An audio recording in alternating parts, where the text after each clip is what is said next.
ಜಪಾನ್ನಲ್ಲಿ ತಾಯಂದಿರ ದಿನದಂದು ಪ್ರಮುಖವಾಗಿ ಈ ಹೂಗಳ ಮಾರಾಟ ಹೆಚ್ಚಾಗತ್ತೆ.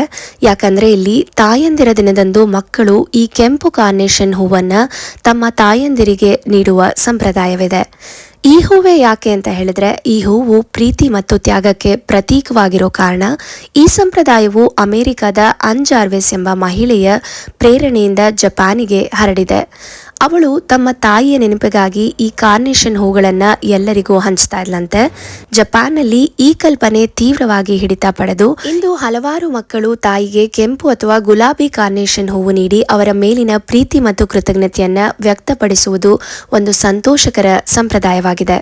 ಕೆಂಪು ಕಾರ್ನೇಷನ್ ಹೂವು ತಾಯಿಯ ಪ್ರೀತಿ, ಬಾಳಿನ ತ್ಯಾಗ, ಹಾಗೆ ಗುಲಾಬಿ ಕಾರ್ನೇಷನ್ ಹೂವು ಅವರ ಉದಾರತೆ ಹಾಗೆ ಆರೈಕೆಯ ಪ್ರತೀಕವೆಂದು ಹೇಳ್ತಾರೆ. ಒಂದು ಹೂವು ತಾಯಿಯ ಪ್ರೀತಿಯ ಅರ್ಥವಾಗಿ ಪರಿವರ್ತಿತವಾಗತ್ತೆ ಅಂದ್ರೆ ಇದಕ್ಕಿನ್ನ ದೊಡ್ಡ ಉಡುಗೊರೆ ಇನ್ನೊಂದಿಲ್ಲ ಅಂತ ನನಗನ್ಸುತ್ತೆ. ತಾಯಿಯ ಪ್ರೀತಿಗೆ ಅದರದೇ ಆದ ಮೌಲ್ಯವಿರುತ್ತೆ. ಹೂವು ಸಣ್ಣದಾದರೂ ಅದರ ಅರ್ಥ ತುಂಬ ದೊಡ್ಡದಿದೆ. ಪ್ರಪಂಚದ ಎಲ್ಲ ತಾಯಂದಿರಿಗೆ ತಾಯಂದಿರ ದಿನದ ಹಾರ್ದಿಕ ಶುಭಾಶಯಗಳನ್ನು ಕೋರ್ತಾ ಇದ್ದೀನಿ.